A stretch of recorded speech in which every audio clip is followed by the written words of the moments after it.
हे भगवान, आज तो कितना भयानक तूफान आया है। यदि इसी प्रकार बारिश होती रही तो मेरी तो सारी फसल नष्ट हो जाएगी। प्रकाश एक बहुत ही सच्चा और ईमानदार व्यक्ति था। वो अपने बूढ़े माता पिता के साथ इसी घर में रहता था। पूरी रात जोर जोर से बारिश और तूफान होता रहता है।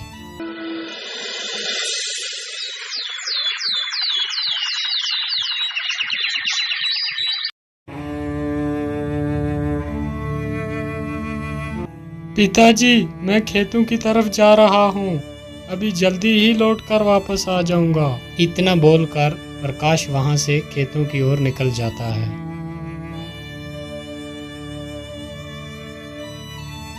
प्रकाश चलते चलते फिर अपने खेतों के पास पहुंच ही जाता है और वो क्या देखता है कि उसकी अपनी सारी फसल जो थी वो नष्ट हो चुकी है। हे भगवान, ये क्या हो गया? अब मैं क्या करूंगा? मेरी तो सारी फसल नष्ट हो चुकी है। अनाज कहाँ से लाऊंगा और अपने बूढ़े माता पिता को क्या खिलाऊंगा? बेचारा प्रकाश वहाँ पेड़ के नीचे बैठकर बहुत देर तक रोता रहता है। हे भगवान, मेरे परिवार का सहारा बस ये खेत ही था। आज वो भी नष्ट हो गया। अब मैं क्या करूंगा? अब तो यहाँ रहकर मैं अपने माता पिता का पेट नहीं भर पाऊंगा। मैं ऐसा करता हूँ, अपने बूढ़े माता पिता को साथ लेकर कहीं दूसरे गांव में चला जाता हूँ। इतना कहकर प्रकाश वहां से अपने घर की तरफ चल देता है।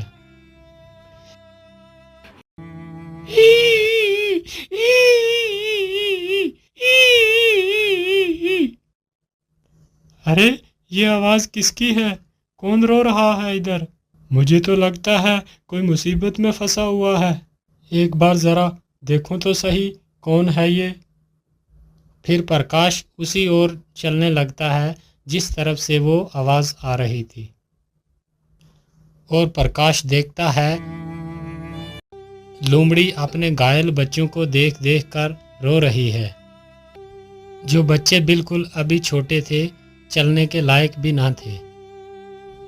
अरे लोमड़ी, तुम क्यों रो रही हो?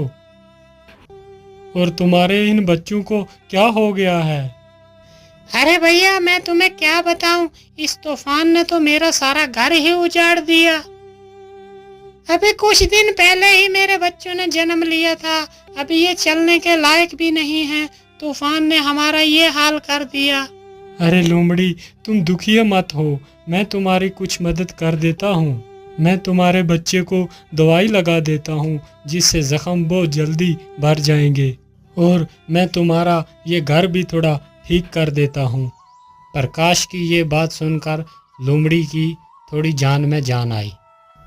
प्रकाश जल्दी से जाता है और कुछ दवाई की पत्तियाँ तोड़कर लाता है और जल्दी ही उन घायल बच्चों के घावों पर लगा देता है और फिर वो जल्दी से वो गिरा हुआ पेड़ जो था जिसमें वो रह रहे थे उसे सही जगह पर। ये देखकर लोमड़ी बहुत ज़्यादा खुश हो जाती है। हे दयालु इंसान, तूने मेरे परिवार को मरने से बचा लिया। तुम बहुत अच्छे आदमी हो। मैं तुम्हारा ये एहसान कभी नहीं भूलूंगी। अच्छा लोमड़ी, अब मैं चलता हूँ।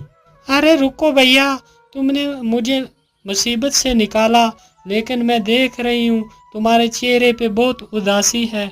क्या कारण है? तुम इतने परेशान क्यों हो? अरे मैं क्या ही बताऊँ, जिस जालिम तूफान ने तुम्हें कष्ट दिया है उसी जालिम तूफान ने मेरा भी खेत जो था वो सारा तबाह कर दिया है और उसी फसल से मेरी सारी उम्मीदें थी। अब वो फसल भी सारी नष्ट हो चुकी है।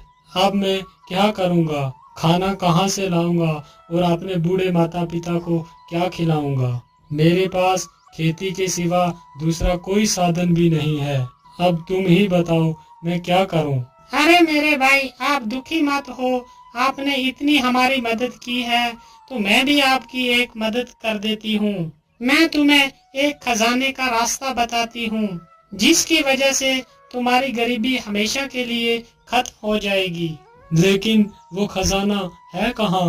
वो खजाना तुम्हें नीलगिरी की पहाड़ियों में मिलेगा। याद रहे, वो खजाना देखकर तुम्हें ज्यादा लालची नहीं बनना। अगर तुम्हारे मन में ज्यादा लालच आई तो वो खजाना तुम्हें नहीं मिलेगा। ठीक है, मैं तुम्हारी बात को याद रखूंगा।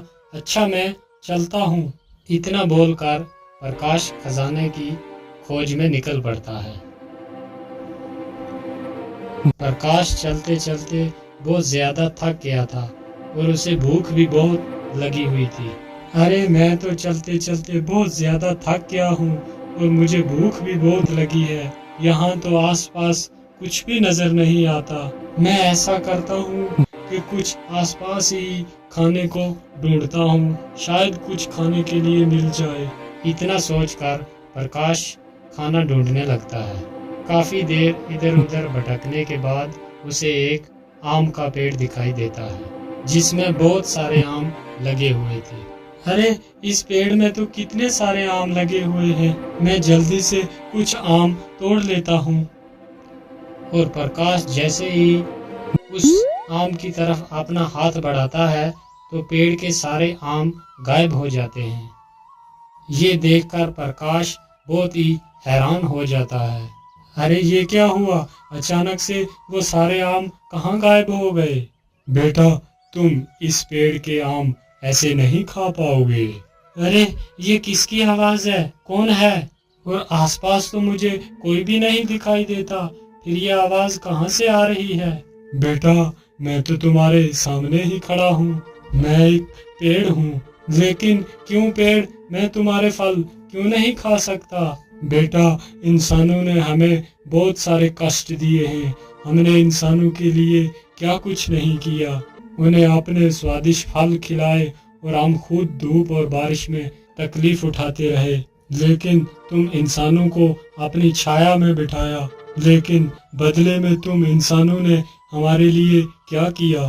तुमने बारी बारी सारे पेड़ काट दिए हैं, जिसकी वजह से आज इतनी कड़कती धूप पड़ रही है। इसका कारण सिर्फ तुम ही हो। और इस गर्मी की वजह से हमें भी पर्याप्त पानी नहीं मिल रहा। इसकी वजह से हमारी तने भी सूख रहे हैं आहिस्ता आहिस्ता। अगर ऐसा ही चलता रहा तो जल्दी ही पृथ्वी का विनाश हो जाएगा। यदि इस विनाश को रोकना है, यदि कोई व्यक्ति एक पेड़ किसी मजबूरी के कारण काटता है तो उसके बदले कम से कम उसे 3 पेड़ लगाने होंगे, तभी हम इस पृथ्वी को सुरक्षित रख सकते हैं। लेकिन पेड़, मैं इसके लिए क्या कर सकता हूँ?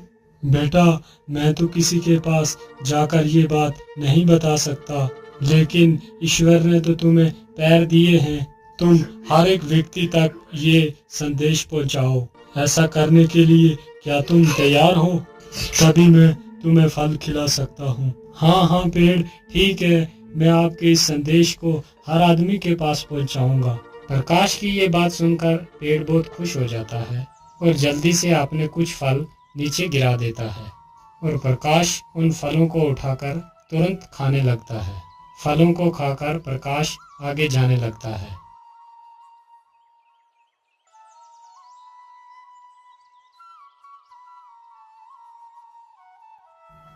अरे बाप रे बाप, इतनी जोर की धूप पड़ रही है और इस धूप में चलना तो बहुत मुश्किल हो रहा है और मुझे बहुत सारी प्यास भी लगी है, लेकिन नदी तो पास में ही है। चलो थोड़ा सा पानी ही पी लेता हूँ। पानी पीकर जैसे तो सारी थकान दूर हो जाती है। अरे, पानी के भीतर ये क्या है जो इतना चमक रहा है? और प्रकाश अपना हाथ उस पानी में डालता है और जल्दी ही उस चमकते सिक्के को बाहर निकाल। अरे, ये तो सोना है, लेकिन इस नदी के भीतर ये सोना आया कहाँ से? वो नदी उसी नीलगिरी पहाड़ी से होकर गुजरती थी, जिसकी वजह से कभी कभी सोना उस नदी में बहकर आ जाता था। इसका मतलब ये नदी नीलगिरी पहाड़ी से होकर आती है। चलो जल्दी से मैं गुफा के पास जाता हूँ।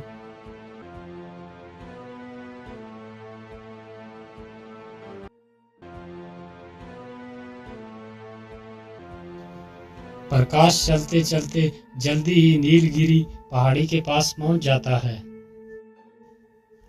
मैं इस गुफा के बीच तो आ गया, लेकिन खजाने का कुछ पता ही नहीं है कहाँ पर होगा। अरे ये क्या, एक पत्थर के नीचे से इतना सारा पानी कैसे आ रहा है? कहीं इस पत्थर के पीछे ही वो खजाना तो नहीं छुपा हुआ है। चलो इस पत्थर को ही हटा कर देखता हूँ। प्रकाश जैसे इस पत्थर को हाथ लगाता है, वो पत्थर अपने आप दूर खिसक जाता है। अरे ये क्या, ये पत्थर मेरे छूते ही इतना दूर कैसे हो गया? और देखता है गुफा की हर तरफ सोना ही सोना पड़ा हुआ है। अरे बाप रे बाप, यहाँ पर इतना सारा खजाना पड़ा हुआ है। कहीं मैं कोई सपना तो नहीं देख रहा? क्या ये हकीकत है? अरे नहीं नहीं, ये कोई सपना नहीं है, ये हकीकत ही में ही सोना है। चलो मैं अपनी जरूरत के हिसाब से ही सोना ले लेता हूँ। और प्रकाश एक पोटली भरकर सोना ले लेता है। आहा, इतना सोना मेरे जीवन के लिए बहुत काफी है। इतना कहकर प्रकाश सोने की पोटली अपने सिर पर रखकर वहां से निकल पड़ता है। रुक जाओ, कौन हो तुम और इस पोटली में क्या लेकर जा रहे हो? क्या हुआ, तुम कुछ बोल क्यों नहीं रहा? इस पोटली के भीतर क्या छुपा के रखा है तुमने? अरे सरदार, ये ऐसे आदमी नहीं बताएगा। हम इसकी पोटली छीनकर खुद ही देख लेते हैं कि इसकी पोटली के भीतर क्या रखा है। हाँ जोरावर सिंह, तुम जल्दी से इसकी पोटली छीन कर ले आओ। बेचारा प्रकाश डर जाता है और उस पोटली को उस डाकू को दे देता है। अरे वाह, इसमें तो बहुत सारा सोना है। अरे युवक, तुम्हें ये सोना कहाँ से मिला? जल्दी से बताओ, वरना मारे जाओगे। भाई, ये सोना तो मुझे इसी गुफा से ही मिला है। वहाँ पर तो ढेर सारा सोना पड़ा है। मैंने अपनी जरूरत के हिसाब से थोड़ा ही सोना लिया है। क्या कहा? इतना सारा सोना?